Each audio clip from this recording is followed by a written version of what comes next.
Hello and welcome. I'm hoping it works this time. I'm so sorry. Part of being in the world of going live is things don't always go as I plan. And I get some technical difficulties. I don't know what was going on there, but I'm hoping I'm not getting the error message I got last time. So I'm hoping this time this works for you. So welcome and thank you for joining me. My name is Evelyn Knight.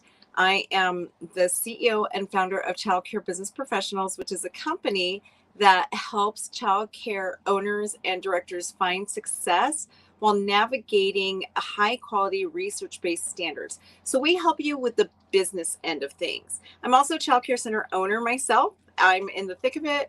I know what it's like to be a director. I know what it's like to do all the jobs.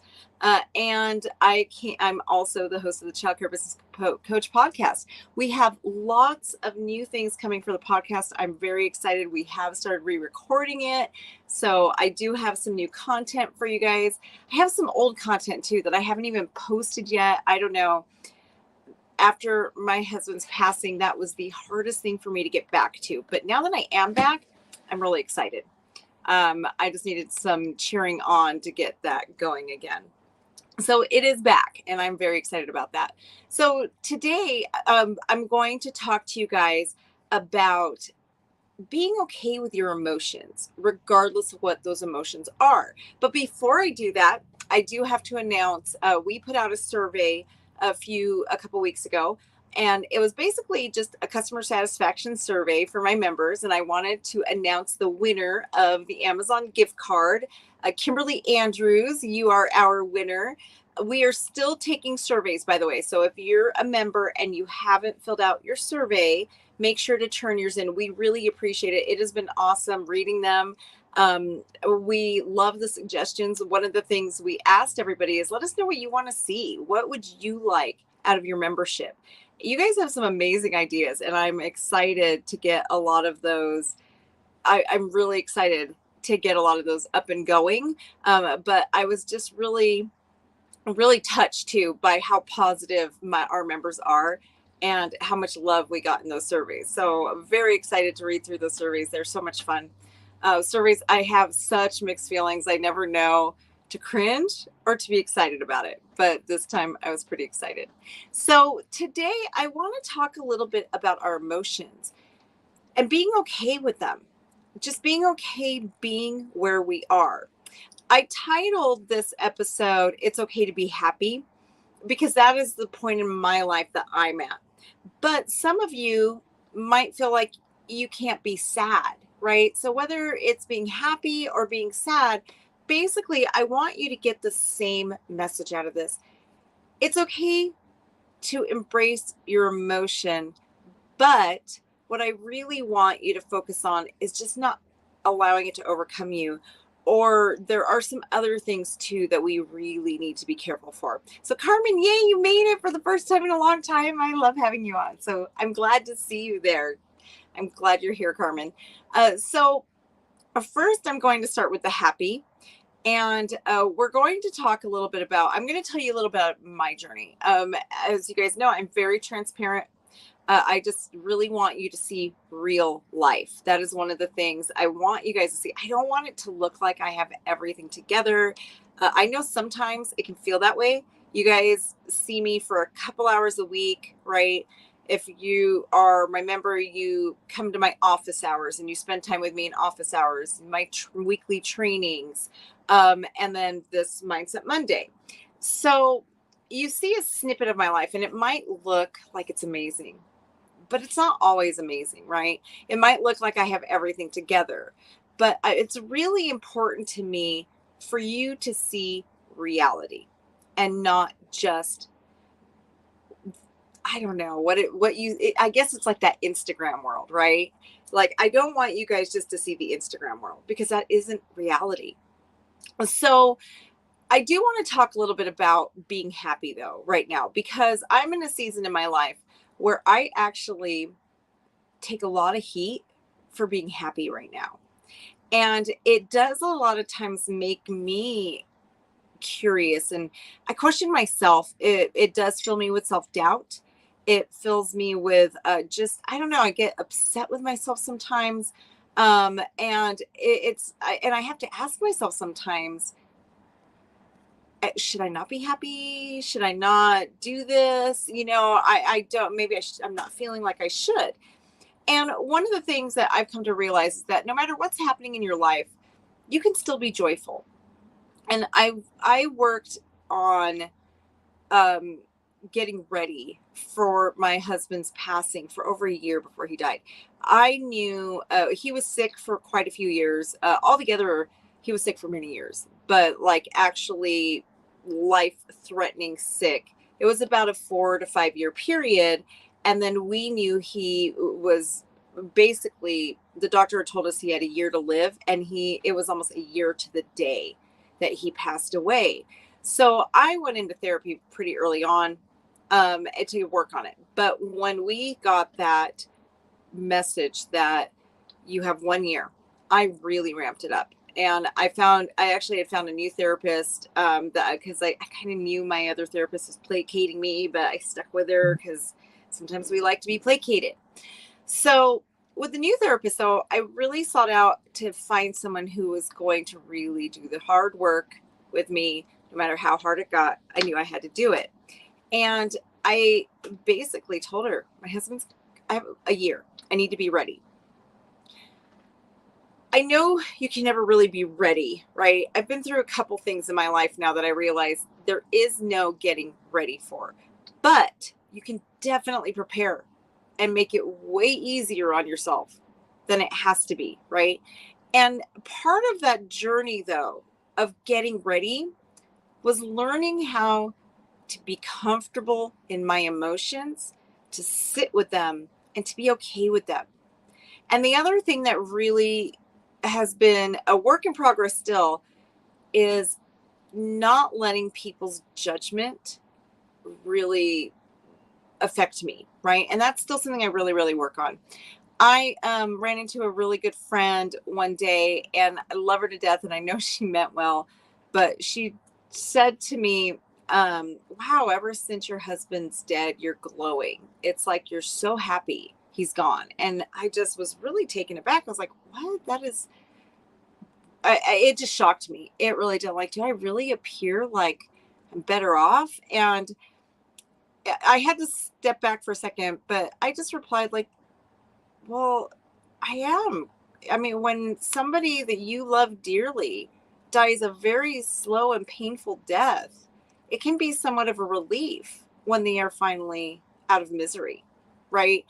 And I had to be okay being in that space where it's hard to explain when you haven't gone through what I've gone through. My kids and I talk about it all the time. It's something that we discuss. And my youngest son actually came to me, and he was talking to me at the beginning of the school year about how the way everybody treated him, right? After returning to school, after losing his dad. And he's all, Mom, people just don't get it. He's like, we watched Dad die slowly. And he's I feel like my dad died about a year before he really died. I had to say goodbye to the man I knew. And this one is hard. It's not always easy to keep together. But my son told me he had to say goodbye to the man he knew about a year before he died. Because what my husband was going through really messed with his mind and his cognition. So by the time he passed, he wasn't the same person anymore. And it's true. A lot of people don't get it. They don't know your journey. So it doesn't matter what you're going through, but a lot of times we feel guilty about our feelings because we feel like the world is looking at us and we need to play this part, right? I actually have two good friends now who've lost their husbands suddenly. And that look at them and I think about their experience and I realize very different than what I went through, right? I had years to prepare. I had to watch a very long, drawn out death. Whereas these people, it was like overnight. So the type of grief is going to be very, very different, right? Yet everybody in society lumps us together and expects us to react the same. So when somebody deviates from what is expected, suddenly all this judgment happens. Everybody starts to judge. And what I have to say about that is you cannot live in other people's judgments. We have to learn how to let it go and just know this is our own experience. The outside world has no idea what we're going through. They have no idea what we've been through to get to where we are today. They have no idea, right? So whether you're struggling with your business, it doesn't matter what you're struggling with. Things may appear chaotic. Things might be great, right? It doesn't matter because people don't know what's happening inside. People have these Instagram snapshots of your life, and they are making assumptions based on those Instagram snapshots. So I want you guys to understand it's okay. Your feelings are okay. The only thing I would caution you when it comes to like happiness is there is a little thing called cognitive dissonance that you do want to be careful for. And cognitive dissonance is basically when you come up with stories in your mind to make something what it's not, right? So sometimes you need to be sad, right? Sometimes we need to be angry. We need to feel, there's so many emotions. We need to feel regret sometimes.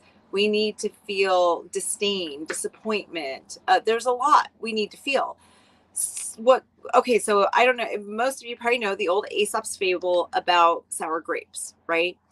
In case you don't know, I'll tell you really quick, but basically the saying sour grapes comes from the Aesop's fable. And basically this it was a fox was walking around and he saw these grapes and they looked delicious. And he looked at them and he tried to figure out a way for about an hour. He tried to get to the grapes, but he couldn't figure out a way to get to them. Basically, he went and looked at the grapes finally and said, I really don't want them. I bet they're just sour and they probably taste awful. So why am I going to put all these work into getting those grapes? And he went away. The moral of that story is the fox had to tell himself there was something wrong with those grapes in order to be okay with walking away. It wasn't true. He just had to create that dialogue with himself in order to separate his brain and detach from the disappointment of the grapes, right?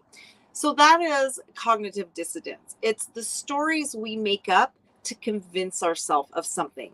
It is part of our brain survival. All of these things are just our brain working to survive and to protect us. So there's a lot of things, and a lot of times I think we beat ourselves up for things that we didn't see. Right now we have a couple pretty heavy cases of childcare business professionals, and my center has gone through a couple pretty heavy cases in itself. I think a lot of times when we're in it, we tend to beat ourselves up, right? And what happens though with cognitive dissonance is there's literally things that are too much for our brain to handle. So we don't see it. We really separate ourselves out, right? So what ends up happening is these things will come out, and trying to think of one I can legally talk about that I've gone through. There's the one that's stuck in my head right now is still in court, so I can't discuss it. But there's things that might come out about people that you've really blinded yourself to see. I guess the classic story, we all probably kind of know some story about the spouse who was cheated on and everybody around knew it. And you look at the one spouse and like, how did you not know? It was so obvious, right? But they truly in their heart did not know. That is cognitive dissonance. So that is the one thing you do need to be careful for. And that is the one thing I ask myself all the time. Am I really trapping myself here, or is this real? are these feelings legitimate, right? Or am I telling myself a story to feel a different way because I can't handle reality, which is very, very real, right? Some things are too big for us to handle. So that's the only thing I would caution you on, being happy through rough times. But really, I've talked to you guys over and over and over again about how I really find and focus on the positive. Every single day of your lives, there is 50% good and 50% bad. What are you going to choose to focus on, right? That is where your joy lies, right? And there's some times where I'm not happy, but I'm still joyful because I know I've had an amazing life. I choose to celebrate the 30 years I had with my husband instead of mourning the 30 years I'm not going to get, right? That is my choice, how I choose to see it. On the other hand, I think a lot of times, especially in our society today, people get beat up for feeling legitimate anger, sadness, and frustration, right? So that's something I also want to caution you on. It's okay to be sad sometimes. It's okay to be angry. It's okay to be unhappy at times. The only thing I would challenge you is when you are going through a season of unhappiness, just be careful for actual clinical things like depression. That's very important to watch for. And watch where your focus is. One of the things when I'm going through a season where I'm just not happy, I put a time limit on it. I literally tell myself, okay, you need to feel this, but here's your expiration date. Give yourself a week, right?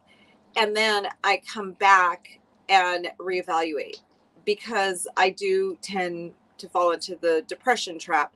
So I have to make sure that this is really just something that I'm not happy about, or is it depression? Or am I not taking charge of a part of my life I need to take charge of, right?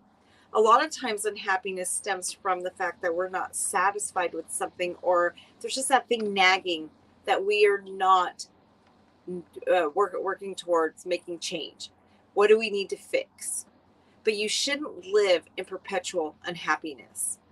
If you do, if you have that perpetual negativity, then you really need to work on yourself. And I can say, getting a divorce, quitting your job, all of those things aren't going to change your unhappiness, because your happiness does not come from the people around you. It comes from you. It's not your job. It's not the center you own.